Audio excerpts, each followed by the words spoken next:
Olá, meu Opa! amigo, meu irmão, aqui é o pastor Klaus Piragini. Eu estou fazendo uma live aqui diferente hoje com uma pessoa incrível que a gente conhece as pessoas às vezes por conexões, né?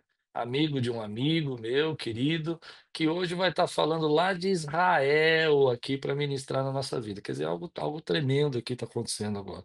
E hoje a gente está fazendo essa live pelo canal da Igreja Quírios, né?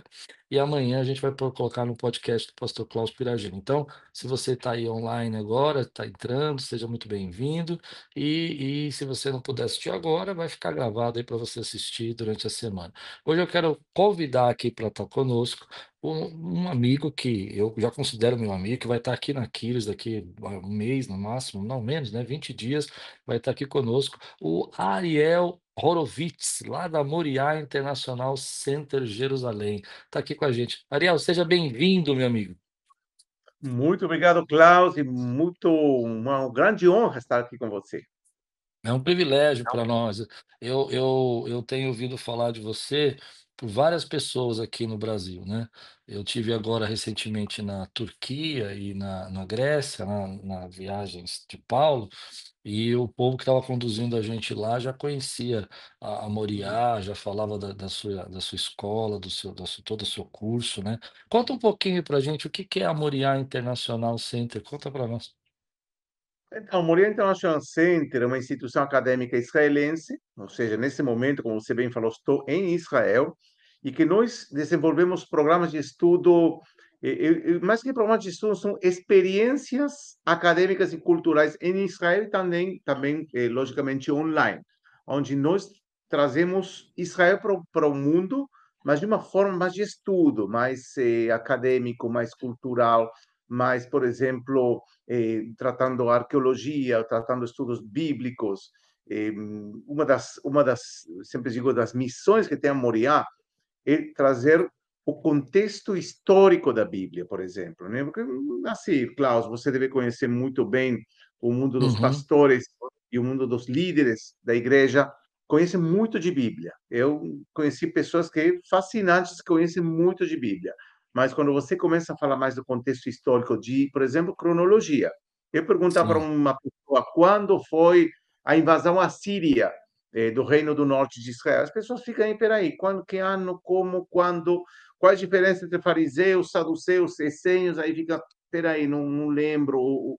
Tá? Então fica assim meio confuso, e nossa missão é trazer todo esse contexto histórico, que não estou dizendo que sim. falta, mas às vezes muitas pessoas sentem essa, peraí, está me faltando algum conhecimento aqui. Por isso que a gente desenvolve muitos programas, tanto em Israel, em parceria com a Universidade Hebraica de Jerusalém, onde as Hum, pessoas nos visitam aqui, passeamos, tiramos milhões de fotos, mas também aprendemos, principalmente aprendemos. E eu sempre sim, digo assim, muito, e você já deve ter conhecido aqui Israel, que sim. tira muitas fotos, né? É, Então, assim, eu pergunto para as pessoas, né, que vão para uma caravana, assim, e que você lembra de Israel? Ah, não sei, foi uma experiência inesquecível, foi maravilhosa, mas deixa eu ver uma foto, onde que é isso? Ah, não lembro. E se lembram onde tirou uma foto, não lembram o que aconteceu. Nosso objetivo é que as pessoas cheguem aqui em Israel, tirem fotos, lembram de tirar as fotos e também saibam algum conhecimento entre básico e profundo do que aconteceu nesse local. Todo esse conhecimento a gente transformou também na plataforma online, né? Moriá College, onde temos arqueólogos, biblistas, professores, historiadores de renome uhum, que trazem em português, Klaus, isso assim uma coisa que é inédita, né? A gente traduz todo o material que puder para a língua portuguesa, para ter realmente um acesso a um conhecimento que muitas vezes as pessoas veem no National Geographic, no Story Channel, nem né? Gostariam de sim. saber, descoberta aqui, como se explica os evangelhos, como se explica tal livro da Bíblia à luz desses achados. Então, esse conhecimento arqueológico bíblico é que a gente está trazendo para o Brasil e para o mundo inteiro. Perdão, perdão.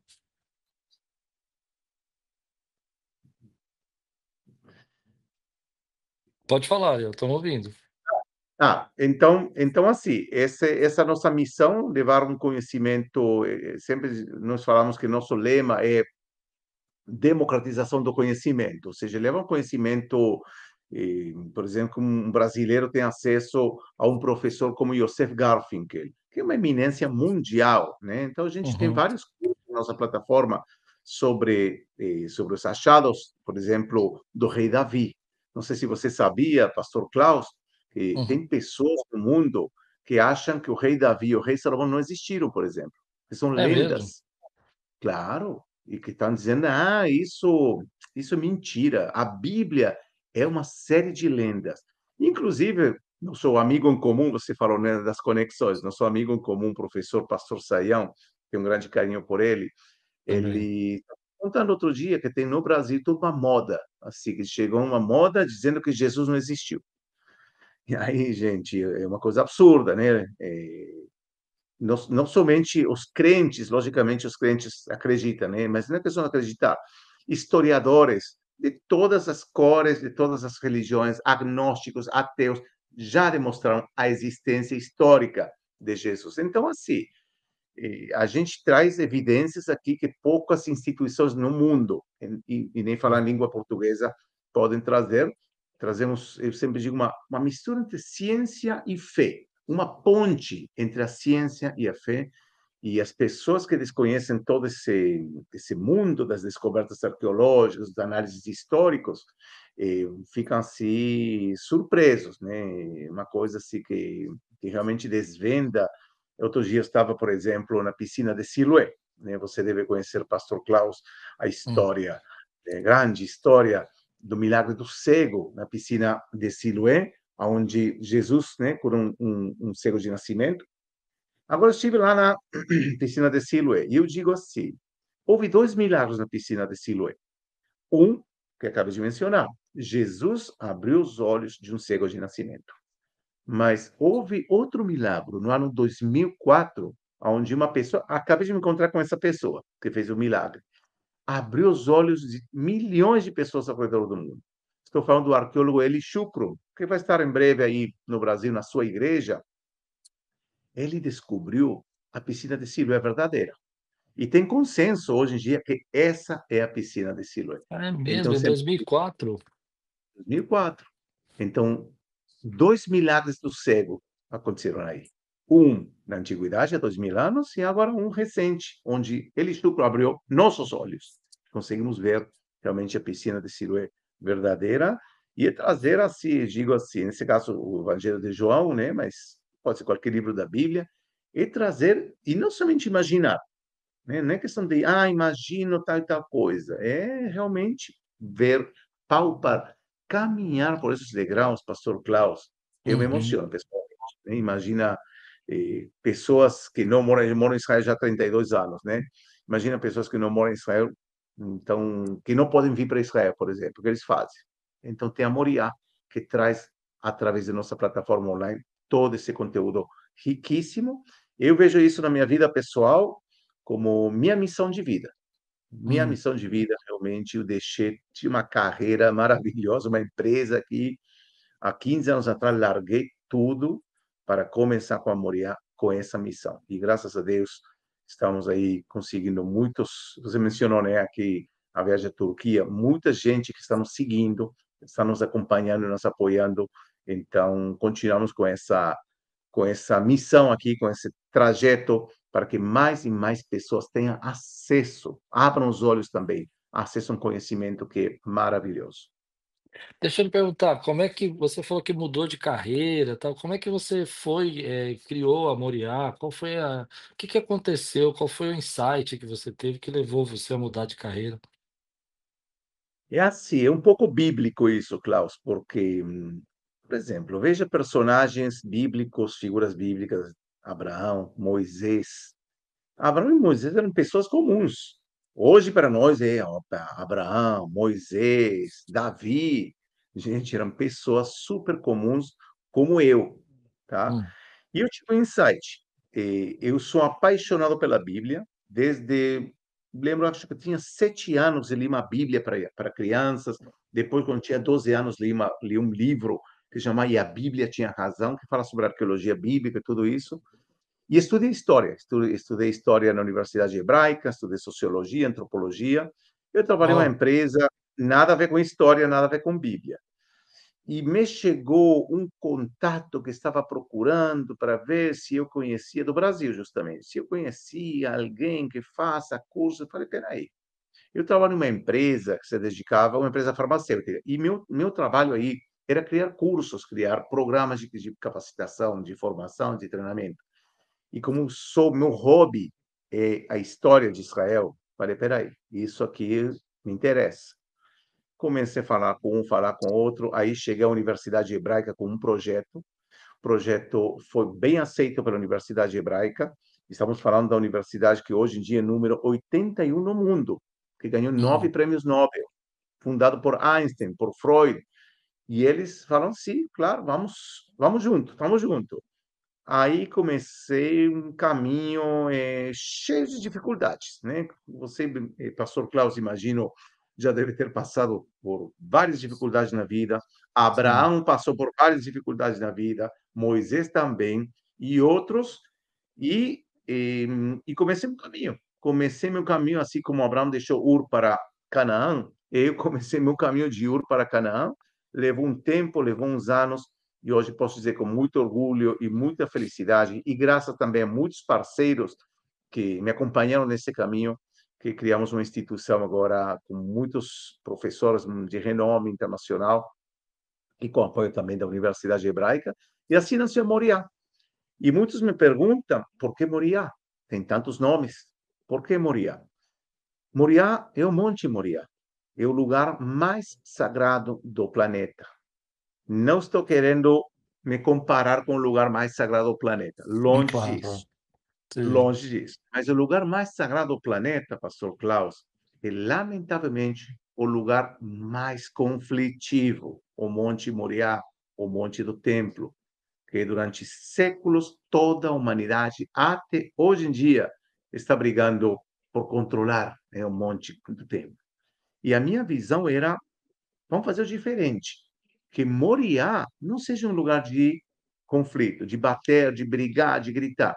Seja um lugar de encontro. Encontro através do aprendizado, né? Do estudo, de aprender juntos e respeitando as diferenças de cada um. Então, por isso, não temos um sesgo religioso, teológico. Muitos, mas de que corrente vocês são? Gente, temos aqui judeus, protestantes, evangélicos, católicos, agnósticos, judeus messiânicos, tem tudo na vinha do Senhor. E o importante, que nos une, é a paixão pela Bíblia, paixão pela Sim, história, por sim, sim. transmitir esse conteúdo. Eu quero perguntar, por exemplo, quais cursos a Moriá tem, assim, que estão disponíveis online para a gente fazer, assim? Por exemplo, um pastor aqui que nem eu aqui, quero estudar, o que que eu posso fazer de cursos online na Moriá?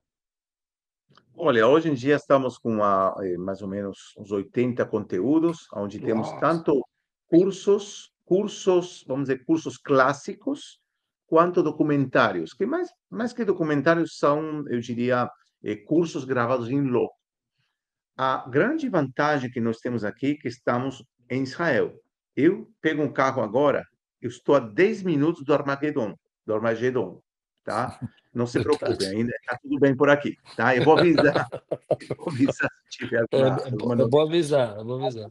Eu vou ser o primeiro a saber, porque eu Ver vejo, eu estou no Vale de Jezreel, eu moro aqui. uhum.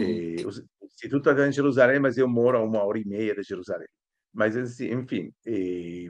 Então, se eu pego o carro, vou até lá, Megiddo, 10 minutos, Armagedon, entro no túnel do tempo, aperto o botão, estou no túnel do tempo, vou para os tempos de Josias, ou vou para os tempos de Acabe, né? Enfim, é fácil. Então, como eu tenho essa facilidade, a gente desenvolveu vários documentários com grandes professores. Eu, pessoalmente, também gravei vários documentários sobre diversas temáticas, e temos tudo relacionado à Bíblia, desde, eu digo assim, a Bíblia no centro, depois temos, eu imagino aqui, uma seta aqui, arqueologia, outra seta aqui, hebraico-bíblico, outra seta, geografia, depois temos princípios bíblicos, por exemplo, uma coisa muito interessante, princípios bíblicos para uma vida com propósito, né? Temos vários cursos, ou, por exemplo, um curso recente, Os Segredos da Prosperidade do Rei Salomão.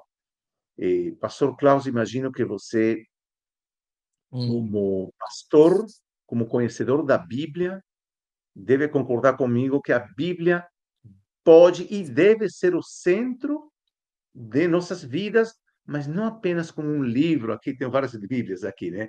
Um livro, legal, estou lendo, que interessante essa historinha.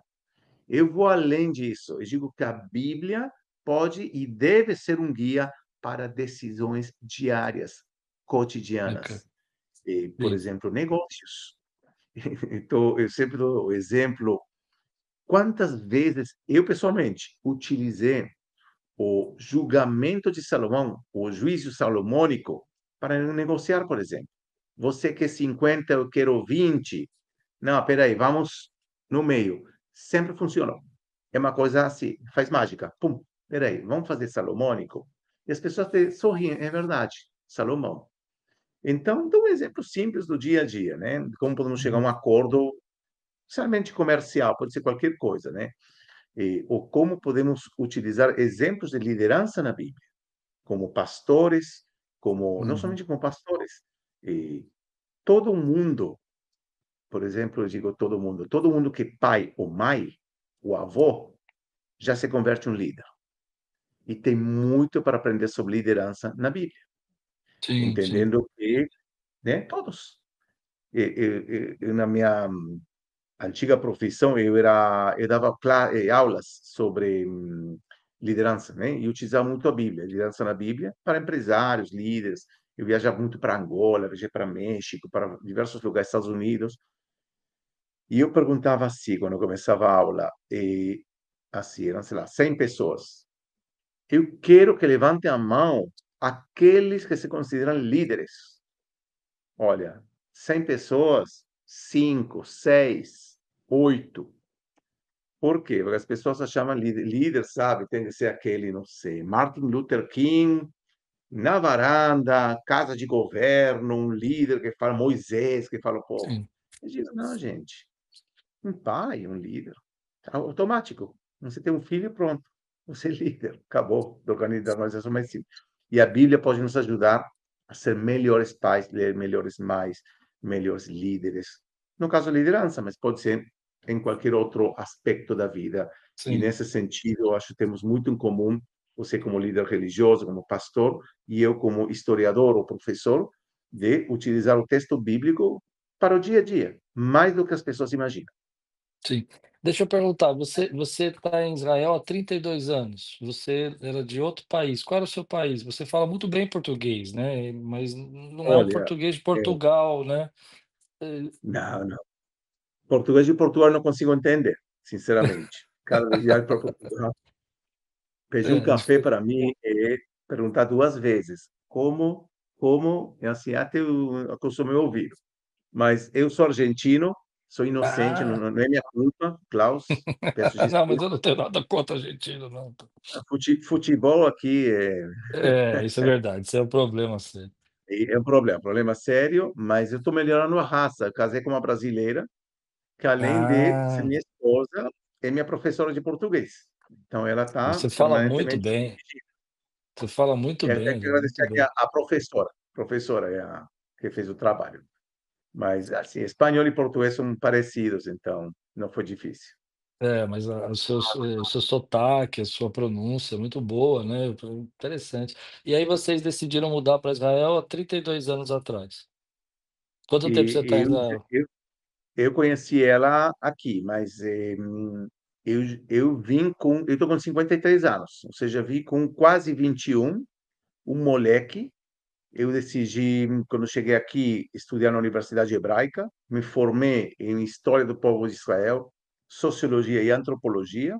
Depois já fiz o Uau, mestrado. Fiz o exército também, né? Como todo israelense, cidadão israelense tem que fazer o exército. Fiquei 5 anos, grau de capitão, me retirei. uau, Muitos capitão. anos atrás. Muitos anos atrás, quando eu era jovem e bonito. Agora não é nenhum nem outro.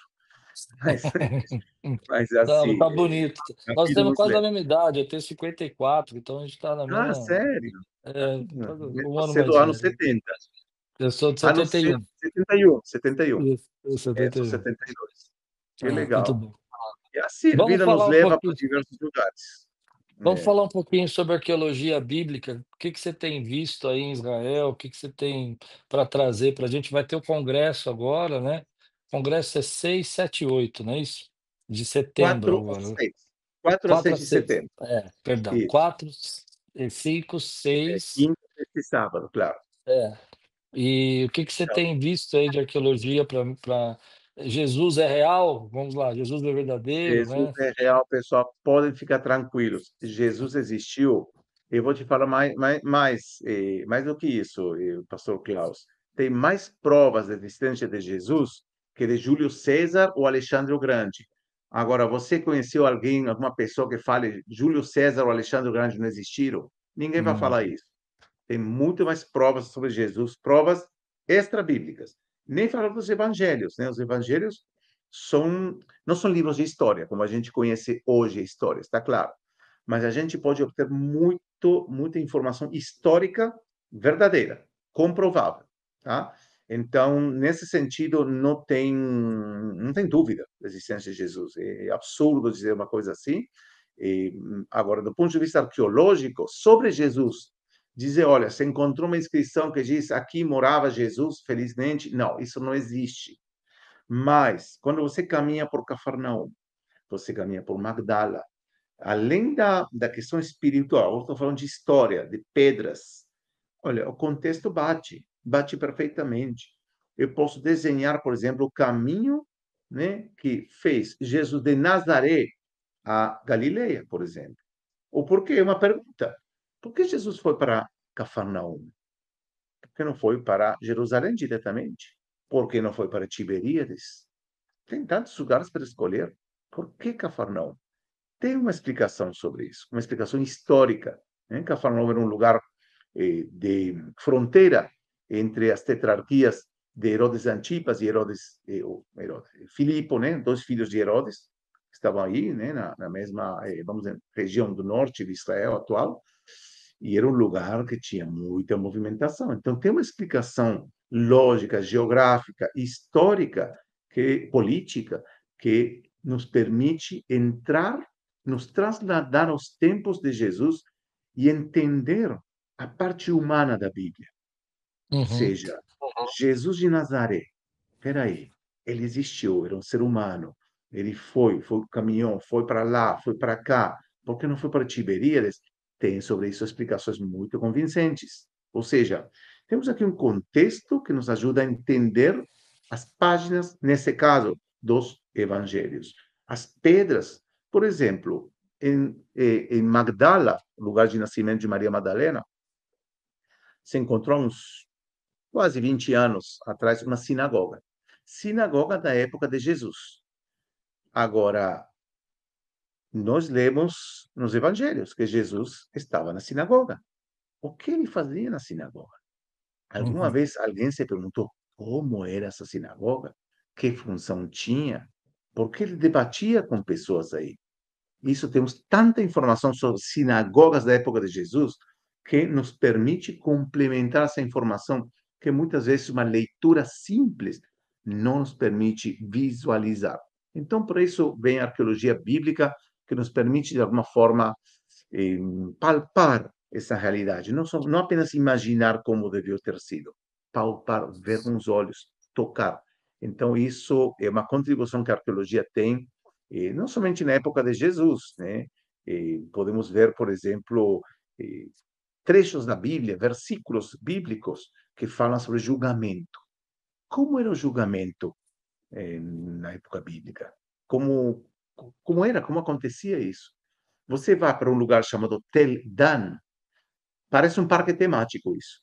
Sim, parece que alguém fez isso de propósito, mas não, é tudo original. Você pode ver realmente a cadeira onde estava sentado o rei original dos 1700, 2800 anos atrás. Você pode ver os assentos onde estavam os anciões sentados aí para julgar. E você lê o livro de Ruth, por exemplo, de Samuel, o próprio julgamento de Salomão, não? O chamado juízo salomônico, e você pode ver isso. Estava nas Uhum. portas das cidades isso. Porque estava nas portas das cidades, todo mundo tinha que ver. Hoje em dia é uma coisa e talvez que não podemos imaginar que um julgamento, um juízo seja público, certo? Um processo público. No passado era assim, com testemunhas. Então, não é apenas ler a Bíblia, é ler a Bíblia e entender o contexto histórico, contexto cultural, sociológico. É muito mais rico ler a Bíblia dessa forma. Não tem dúvidas disso, e nos permite, eu sempre digo que texto, ou seja, o texto bíblico, sem seu contexto histórico, é um pretexto. Então, a gente tem que juntar texto com contexto para ter uma compreensão muito mais profunda das mensagens que foram escritas há milhares de anos. Deixa eu te fazer uma pergunta de curiosidade agora. Posso fazer, Adriano? Tranquilo, à vontade. Nós temos aí dois lugares que supostamente teriam sido o túmulo de Jesus, né? Tem um que é pelo protestante, né? Que é fora da cidade, e tem outro que é pela Igreja Católica. O que você acha assim dos dois lugares? Qual que é a sua impressão? E se você tivesse que escolher um, qual que você acha que seria o mais coerente? É assim, em primeiro vou iniciar dizendo que não tem, ninguém pode bater o martelo. Olha, foi aqui, bum. Isso Sim, não existe. Não, lamentavelmente, não gostaríamos muito de saber. Hoje, justamente, estava no Museu de Israel gravando aí um vídeo falando sobre uma, um ossuário, né? Um ossuário, na verdade, uma caixinha, né, onde se enterravam pessoas, que está escrito o nome assim, Jesus, filho de José. eu Peraí, já vi não, isso. isso não pode ser. Não pode ser. Você está fazendo assim com os olhos. Peraí, Jesus, filho de José, a tumba de Jesus. Só que, sabe quantos Yeshua tinha há 2000 anos atrás? Sabe quantos José ou Yosef tinha no passado? Então, muito difícil realmente identificar o lugar. Mas vamos lá. Prós e contras de cada lugar. Se começarmos pelo Jardim do Túmulo, tem vários prós. Um, que está fora da cidade, sim, na porta de, bem próximo à porta de Damasco. Tem lá um penhasco, uma colina, que a forma da colina parece realmente uma caveira. E Gólgota, quem não sabe, em aramaico, significa caveira, né? Então, será? Sim. É boa essa teoria. É interessante, né? Quando a primeira vez que há muitos anos atrás estudei isso, né, é interessante. Mas tem um problema importante aqui, que mesmo o pessoal do Jardim do Túmulo também reconhece. A tumba que você vê no Jardim do Túmulo não é da época de Jesus. É uma tumba anterior, um túmulo anterior. Ou seja, estamos Hum, falando de um túmulo que tem 600 anos antes de Cristo. Ou seja, e aí muitas pessoas, e daí? Então não pode ser a tumba de Jesus? Fala, peraí, gente, vamos abrir os evangelhos. Os evangelhos dizem claramente que o túmulo era novo. Então, aí meio que não é compatível. Então, inclusive, vocês entram na página de Jardim do Túmulo e eles vão falar uma coisa parecida a isso. Né? O que tem Jardim do Túmulo, que eu acho que é um lugar fascinante, é recriar o cenário. Ou seja, eles fizeram uma reconstrução muito boa. É um lugar sensacional, sensacional sem dúvidas, né? Que permite realmente visualizar como era o lugar. Mas do ponto de vista arqueológico, temos esse inconveniente, além que na época bizantina, estamos falando uns 400, 500 anos depois da crucificação de Jesus, esse lugar servia como, ou seja, a tumba servia como uma moradia de monges cristãos. Então, se realmente era a tumba de Jesus, é inimaginável que monges cristãos estejam morando aí mesmo nessa mesma não caverna que sabia tem aí. disso. Tá, seria improvável, né? De novo, estou falando de probabilidades aqui. Nunca um historiador, um arqueólogo vai dizer, olha, 100% foi aqui. Sempre estamos falando de probabilidades. Então, aqui é menos provável por esse ponto de vista. Vamos para o Santo Sepulcro. O pró do Santo Sepulcro é o seguinte: tem vários prós. Primeiro, na época de Jesus, estava fora da cidade. Isso não tem discussão. Eu sei que hoje é difícil entender porque está dentro da cidade. Estava fora da cidade, era uma pedreira, isso também está comprovado arqueologicamente, que era uma pedreira, então é provável que crucificar uma pedreira que não estava sendo usada, né, estava abandonada, então pode ser utilizado como crucificação, mas tem aqui três pontos muito importantes a favor do Santo Sepulcro. O primeiro é que se encontraram tumbas da época de Jesus. Quando você entra no Santo Sepulcro, ao lado esquerdo, você tem umas tumbas aí, que, de acordo com a tradição, seria a tumba de José de Arimateia. Claro que não temos provas para determinar isso, né? Mas a tradição católica diz que aí estava a tumba de José de Arimateia. Mas são tumbas da época de Jesus. Se é de José de Arimateia ou de outra pessoa, não podemos saber. Mas estão próximos, está dentro da igreja. Um segundo ponto a favor é que no ano 135, o imperador Adriano, que ele reprimiu uma dura rebelião judia contra Roma, chamada Rebelião de Bar Kokhba, no local onde está hoje em dia o Santo Sepulcro, ele criou numa igreja, perdão, um templo para Júpiter, né? Júpiter e Afrodita, e a teoria diz que ele fez de propósito. Para quê? Porque sabia que tinha judeus, e eu lembro a todas as pessoas que estão assistindo essa transmissão, de que os primeiros cristãos eram judeus, certo? Até, vamos dizer, início do século II, meados do século II, começa essa divisão. E para Adriano, se eram cristãos ou não eram, ou seja, judeus cristãos ou judeus messiânicos ou não, tanto fazia. E sabia, talvez, de novo, é probabilidade, que justamente por um lugar que judeus cristãos adoravam ou visitavam, talvez por isso ele construiu um templo justamente aí. É muita coincidência. E o terceiro ponto a favor é a tradição, ou seja, estamos falando de uma igreja que já foi, vamos dizer, identificada no lugar dos fatos a partir de meados do século IV, época bizantina, da figura de Constantino, de Helena. Agora, dizer que Helena 100% tinha razão em tudo, não podemos fazer isso, não podemos falar disso. Mas é uma tradição bastante antiga e que, de alguma forma, está mais próximo ao lugar dos fatos. A grande Legal. desvantagem da teoria do Santo Sepulcro é que uns 10 a 15 anos depois da crucificação de Jesus, esse lugar foi incluído dentro da cidade. Ou seja, temos um rei chamado Agripas, que ele era neto de Herodes o Grande, que ele amplia a cidade de Jerusalém. Isso Uhum. Flávio José, o historiador judeu-romano, nos conta em detalhes. E a arqueologia também encontrou, chamou a Terceira Muralha.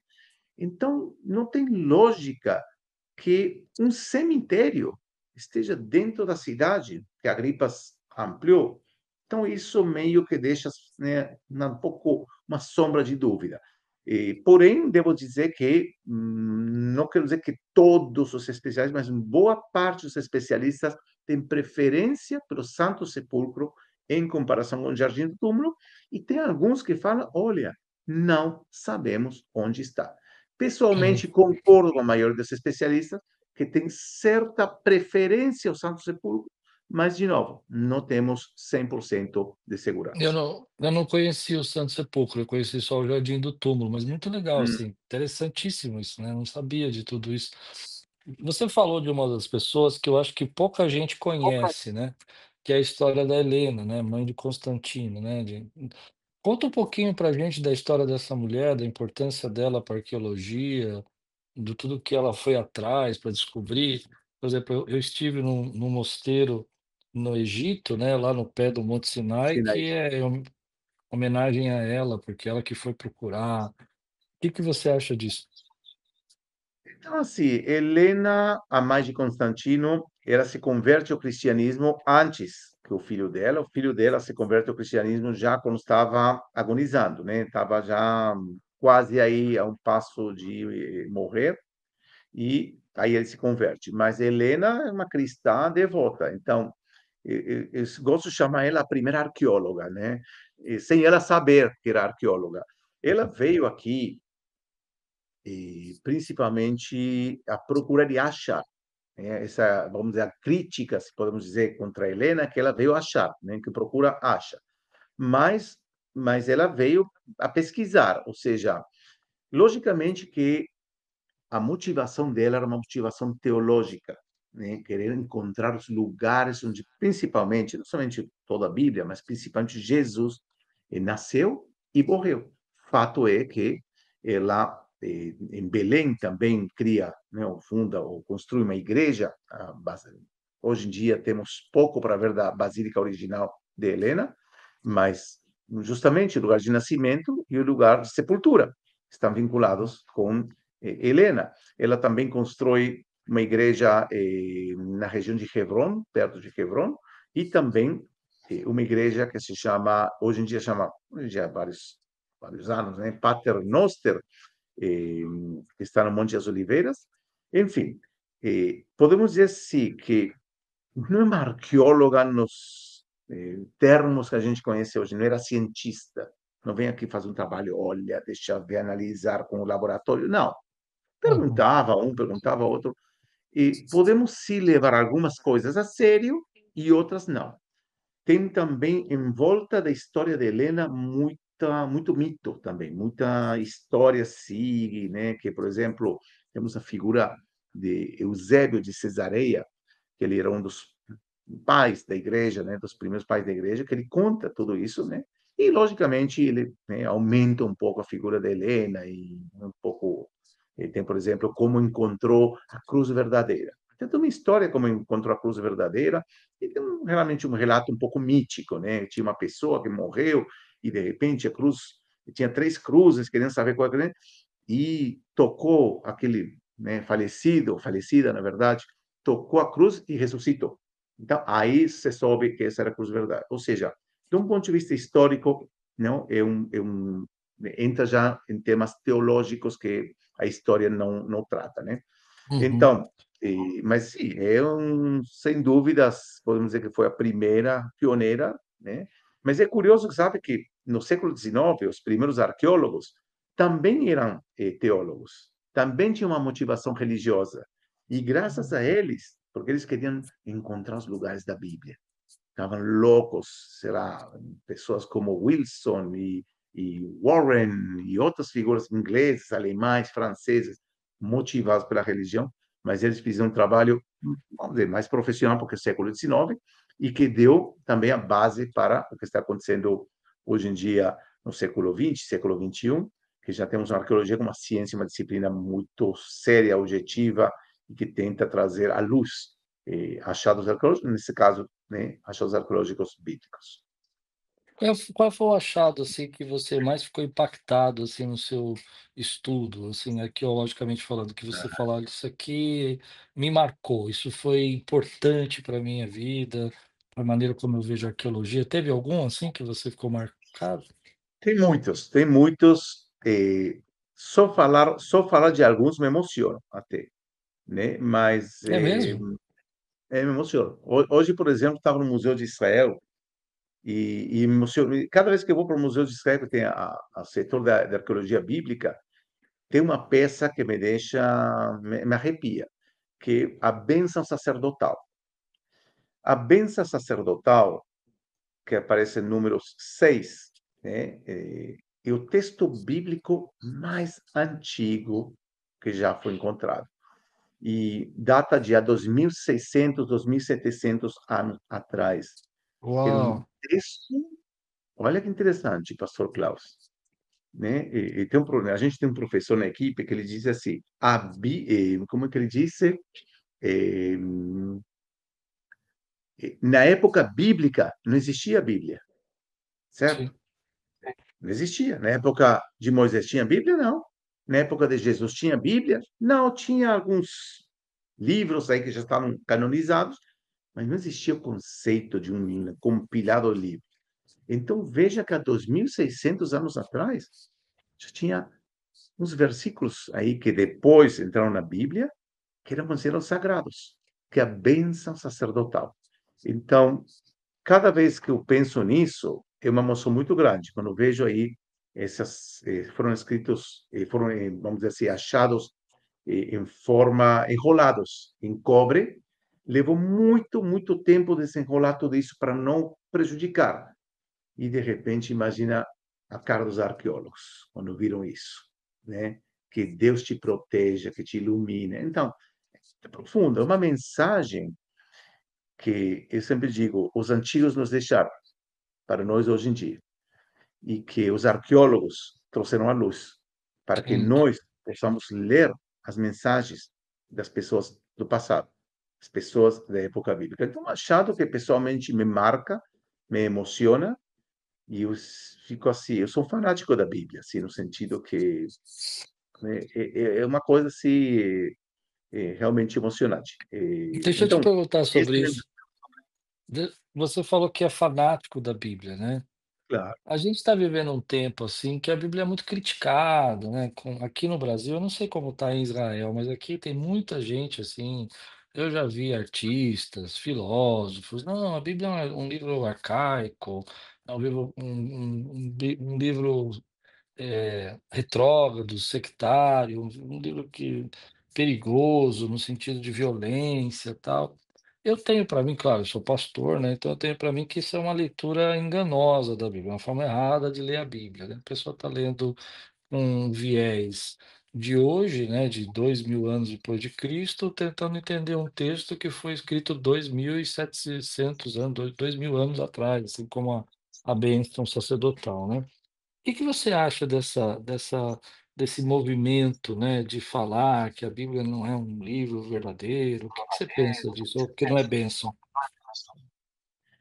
é assim, eu acho que uma espécie de moda de rebeldes, né, eu não sei se Bom, em português existe, rebelde sem causa, né, o existe, conceito, existe. a rebelião, rebelde sem causa. É assim, eu não sou uma pessoa muito religiosa, tá? Sim, Eu não sou. Eh, mas a Bíblia é meu guia.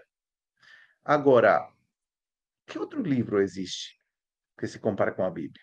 Tá bom, a Bíblia é arcaico, tá, vamos lá.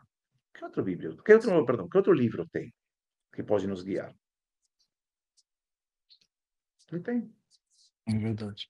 O, se, o segundo livro mais vendido está longe da Bíblia. A Bíblia é o best-seller da humanidade. Se fosse tão arcaico, por que hoje, 2025, é o livro mais vendido? Por quê? Se tão arcaico. Espera aí. Tão retrógrados somos seres humanos que lemos a Bíblia? Você é retrógrado se você lê a risca, tá? Eu sempre dou exemplo de Josué, né?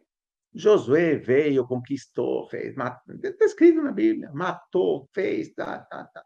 Agora, você conhece alguém hoje em dia que diga, vamos ser iguais a Josué? Vamos imitar? Não, um contexto diferente, outra coisa. Você vê hoje pessoas, e estou dizendo hoje, na Idade Média se tinha pessoas que pensavam assim, Uhum. mas hoje em dia que diga, olho por olho, dente por dente. Ninguém está se Sim, arrancando dentes nem olhos. É muito mais filosófico isso. Se eu te digo, por exemplo, que tem a história de Elias e os corvos, tá? sim, Sabe o que nos ensina essa história? E olha, eu não sou pessoa religiosa. Sabe o que me ensina? Isso me lembra muito essa história. Quando eu estou estressado, quando eu estou cansado, quando as coisas não saem como eu quero, como eu espero, que eu vou te falar uma coisa, é a maioria das vezes não sai como eu espero. Pois se a maioria das vezes tudo saísse como eu gostasse, a vida seria muito chata, seria entediante. Então, a maioria das vezes a gente, inclusive Michael Jordan, jogador de basquete, perdão que estou pulando, né? não, Ele falou, eu perdi mais do que ganhei. O melhor jogador da história de basquete, eu perdi mais do que ganhei. Então, o tenista, outro dia, estava ouvindo o Federer. Ele falou, olha, eu perdi muito mais do que eu ganhei. E é o melhor jogador de tênis da história, por muito. Então, o que acontece? Aí me lembro da história de Elias. Olha como estão vinculando modernidade com o passado. Estou falando de basquete, de tênis, estou falando de Bíblia. Essa história nos ensina, gente, temos que descansar. Elias queria se matar, certo? Você conhece essa história? Queria, sim, não aguentava mais a pressão. Quantas vezes já passamos por isso? é, Relaxa, vai dormir, amanhã será um novo dia.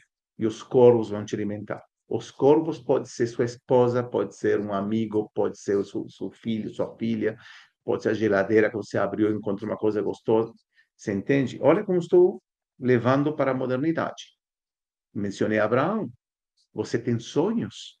Você gostaria de realizar seus sonhos? Aprenda de Abraão. Abraão tinha um sonho. Uhum. Moisés, o pior líder que você pode imaginar. Você Porque se deixaria liderar com uma pessoa que não consegue falar? Uma é. pessoa insegura? Você deixaria que um líder seja este o líder? Ele superou as dificuldades dele. Moisés é meu herói. Eu me inspiro em Moisés. Então, o que estamos falando? Arcaico? Isso é arcaico?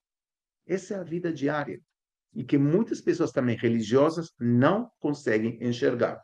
Porque acham que um livro de oração, de fé, e que eu vou pensar forte, vou orar forte e as coisas vão se resolver. Mas não é Boa, isso que Deus é quer, né, verdade. pastor? Boa, boa, Não é boa. isso. Você pode orar forte e não acontecer nada. Agora, se você ora e faz, peraí, peraí. Aí já estamos em outra questão. Fé e ação. Ora, ação. Então, isso é arcaico, pastor? Não é nada arcaico, Não, é bem não. moderno. Negócios. Quer fazer negócios? Leia a Bíblia. Vai te ensinar como fazer negócios. Quer saber de economia? Leia a Bíblia. Você Eu quer tava, piadas? Leia a Bíblia. Tem várias piadas interessantes aí, legais. eu tava lendo um rabino, não sei se o senhor conhece ele, Daniel Lupi, né? Lapi, Daniel Lapi, lá de Nova York, eu acho. Sim, E ele fez uma referência sobre Abraão recebendo os anjos, né? E a importância de fazer conexões para receber as pessoas, para criar a verdade. prosperidade, né? Eu achei muito legal, assim, a maneira como ele interpretou esse texto de uma maneira tão prática, né, que o motivo da prosperidade de Abraão estava relacionado à hospitalidade dele também, né. Então é uma coisa extremamente prática. Agora deixa eu sair um pouco do assunto da Sim, Bíblia e tranquilo. fazer perguntas, como é que está hoje Israel aí? Como é que vocês estão aí? A gente escuta as coisas da mídia, mas infelizmente, nem sempre a mídia dá para crer no que ela fala, né. Como é que vocês estão hoje aí? É assim, a realidade aqui é uma realidade, diria, quase normal. Mas não de agora, já há um tempo. Logicamente, o 7 de outubro foi um choque, um impacto terrível, um trauma que acredito que ainda não digerimos. Mas já com o correr dos meses, já começamos a voltar. E isso é interessante, que tem a ver com resiliência. E o povo de Israel, você conheceu Israel, pastor, é um povo que é exemplo de resiliência. Eu vou te contar uma anécdota. Apenas, sei lá, 2 meses depois do 7 de outubro, do choque, olha, uma angústia, estou me lembrando já, uma angústia muito grande, né? É. Mas assim, eu estava assistindo televisão para, sabe, programa de humor, porque aqui, né, para tentar. E era um ator, né, logicamente, que dirige um táxi. Mas logicamente, o formato do programa. E quando uma pessoa entra no táxi, ou duas pessoas, quem for, entram no táxi, acende as luzes, assim, e começa um programa de trivia, ou seja, perguntas e respostas genéricas, e quem responde certo ganha dinheiro, X dinheiro. Assistindo isso, de repente entraram dois moleques, 21, 22 anos. Um faltava a perna direita e o outro faltava a perna esquerda. Era uma coisa que chamava atenção. Entrou no táxi, e aí as luzes, todo esse show. E aí o ator, que é o motorista, fala: olha, eu não posso evitar não perguntar. O que aconteceu? Eles falam: nós fomos para Gaza. E fomos para Gaza e perdemos a perna. Cada um perdeu uma perna. Então, o ator, né, perguntei: como você se sente? Nós felizes da vida. Como felizes da vida? Olha, nós temos amigos que morreram. Uma batalha, escreveram uma batalha. E nós perdemos uma perna, somos afortunados. E aí começaram a fazer piadas. A gente vai comprar sapatos juntos, direito e esquerdo. Né? Aí você começa a rir, peraí, isso é uma coisa de loucos, né? E aí entra a E resiliência. E aonde vemos resiliência? Na Bíblia também, né? Assim, livro de Uhum. Jó e outros tantos. Mas assim, respondendo a sua pergunta, o dia a dia aqui está normal. Acabamos de receber um grupo de escavações arqueológicas aqui em Jerusalém, do Brasil, né? Alguns brasileiros vieram nos visitar. Tá, se o turismo está se reativando, está quase normal, não é normal como os dias, não sei, 2022 ou 2019, antes da pandemia, mas está normal, né? Esperando-se, aguardando as pessoas retornar, está tendo uma movimentação, já grupos estão reservando, estão chegando, e esperamos realmente que isso termine de vez e que a guerra possa terminar. E justamente, né, como às vezes as pessoas não conseguem vir a Israel porque estão com medo, que estão esperando. Então, nós estamos aí visitando sua igreja daqui a pouco, né, Pastor Cláudio? É. Levando Fala o um pouquinho. Congresso Internacional da Arqueologia Bíblica, onde estamos levando três de nossos professores. Eu, pessoalmente, logicamente, estarei aí com a equipe da Moriá também. E vamos falar sobre a evidência arqueológica de Davi a Jesus. E é interessante porque eu sei que muitas pessoas adorariam visitar Israel. Por diversos motivos não conseguem. Então, a gente está levando Israel para vocês. E nessa oportunidade, Pastor Cláudio, quero te agradecer por você nos abrir as portas da sua igreja para apresentar evidências arqueológicas. E falamos um pouquinho de Davi, um pouquinho de Jesus, mas olha, tem tanta coisa para mostrar. E vocês aí no Brasil vão ser os primeiros em conhecer evidências arqueológicas ainda não publicadas ou pouco conhecidas. Pode ser que algumas foram publicadas, mas pouco conhecidas. E todos nós vamos ter esse privilégio de estar aí entre os dias 4 a 6 de setembro com o professor Yosef Garfinkel. Ele, olha, falando de Davi, ele é além que um grande erudito, hoje estive com ele hoje de manhã, era um grande erudito, tem vários livros dele aqui, ele demonstrou que Davi existiu. E não tem já discussão. Davi existiu e ele consegue demonstrar não somente que Davi existiu, consegue demonstrar que Davi era um rei grande, importante. Porque aqueles que acham que Davi não existiu, que é uma lenda, falam, tá bom, não é uma lenda, Davi existiu, mas reizinho não saiu de Jerusalém. Não, o professor Garfield vai demonstrar, vocês vão se surpreender, e vão se surpreender porque muitos também acham que Salomão não existiu.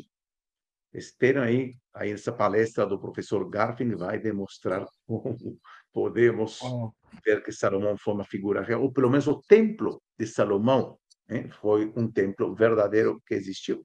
E assim temos, por exemplo, um professor que vem dos Estados Unidos, o Shimon Gibson, ele é britânico originalmente, que ele escavou durante 30 e pouco anos a cidade de Jerusalém.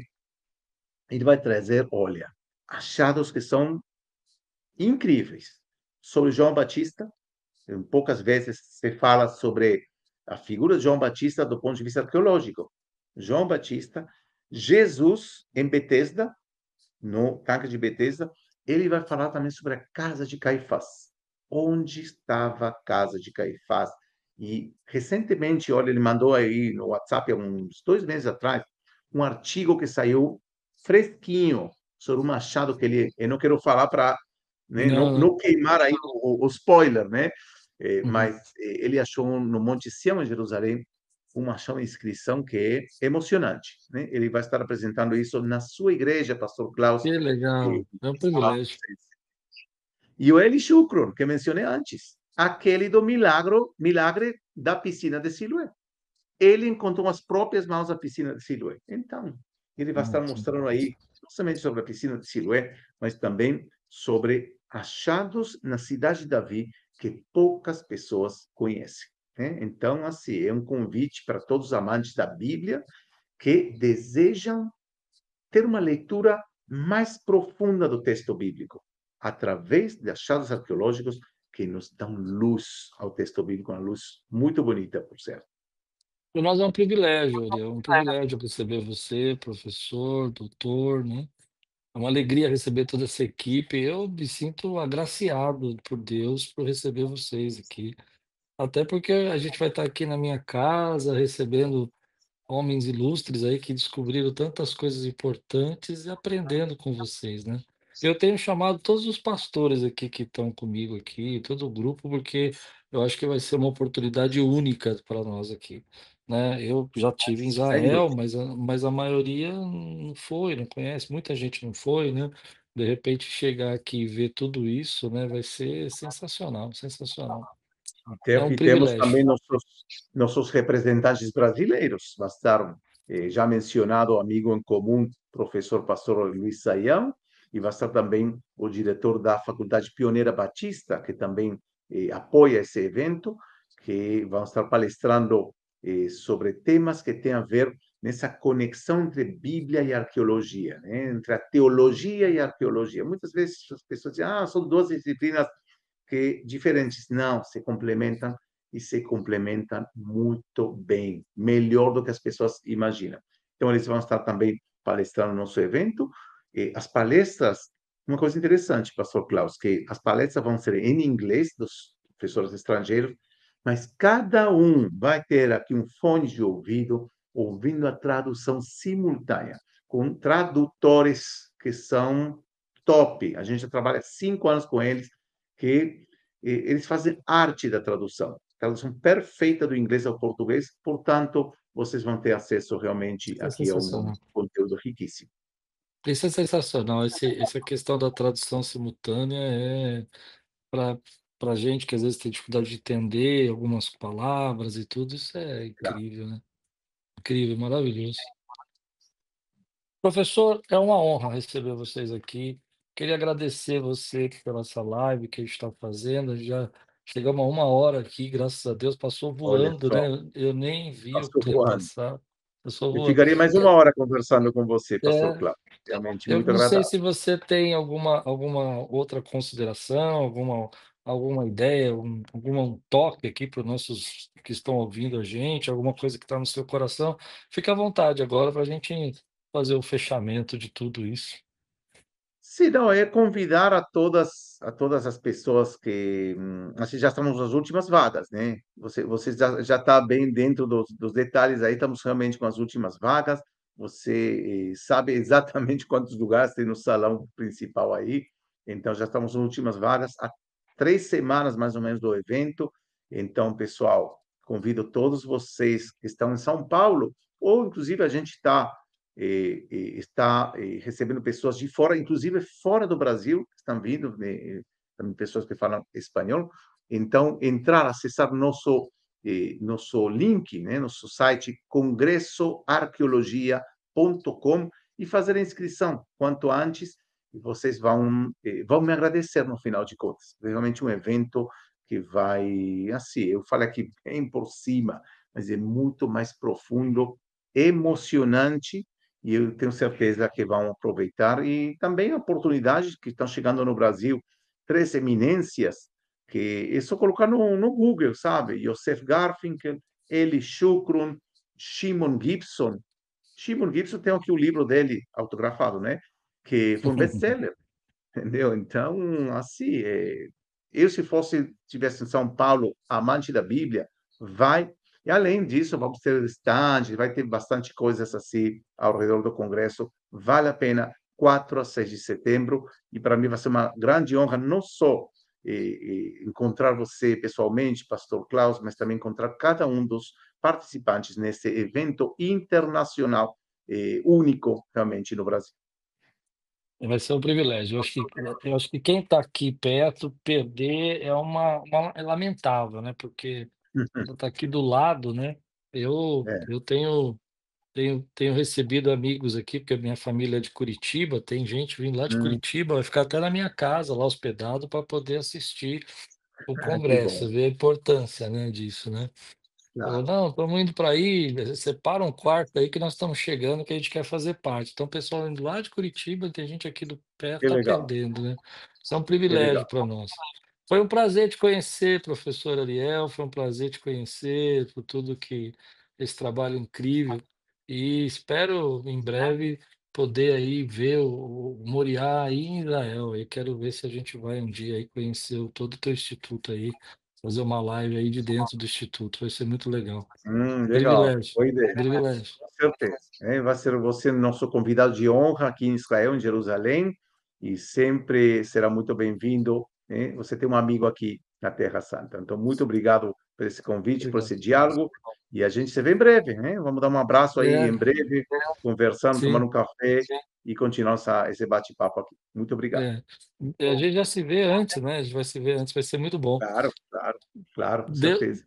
Deus abençoe, Ariel, obrigado por tudo aqui, Muito obrigado, e a gente continua em contato aqui, porque eu tenho certeza que Deus preparou essa data e vai marcar muita gente aqui, até mesmo porque, como eu falei, eu estive agora na Turquia, né, e é tão interessante quando você entra em alguns ambientes, né, e você vê esse e é explicado esses ambientes. Por exemplo, lá na Turquia, uma coisa que me marcou muito foi a prisão de Paulo em Filipe, né. Então, Uhum. eu já vi 3 prisões de Paulo, né, já conheci 3 prisões, mas essa prisão me chamou muita atenção, porque não era nada do que eu pensava, nada do que eu tinha imaginado na minha cabeça. Tá, Então, eu acho que essas coisas mudam muito a cabeça da gente, né. Você com falou do certeza. do tanque de Bethesda, né. Eu acho que o tanque agora, o que realmente, né, considerado o tanque, ele é uma descoberta nova também, né, não é tinha um O antigo, tanque né. Bethesda, não, já foi descoberto já muitos anos atrás, mas o tempo todo tem coisas novas que Ah, vão saindo, ou estudos novos, então, às vezes sim, sim, muitas vezes acontece que você encontrou um selo, uma pedra, uma inscrição, tá aí durante anos, deitado na prateleira, e de repente alguém vem: "Espera aí, deixa eu olhar isso aqui", e faz uma investigação e descobre uma coisa nova. Então, Bethesda tem coisas novas desse tipo, assim, revelações novas que que as legal. pessoas vão ficar maravilhadas, com certeza. Obrigado, professor. Deus Muito abençoe obrigado. e a gente continua em contato aqui. Muito obrigado, Deus abençoe você e sua missão, e a gente se vê em breve. Muito obrigado e Amém. obrigado a todos que estão assistindo esse vídeo, Até mais. Obrigado. Shalom, shalom. Obrigado. Falou. Gente querida, estamos aqui terminando esse podcast, né, falando sobre Israel. Se você ainda não se inscreveu no nosso nesse congresso maravilhoso que a gente vai receber aqui, aproveita para fazer essa inscrição, porque está no final. E que Deus guarde a sua vida, espero que você tenha gostado. Não esquece de compartilhar com alguém aí que está interessado em conhecer um pouco mais, e tudo quanto você fizer prosperará.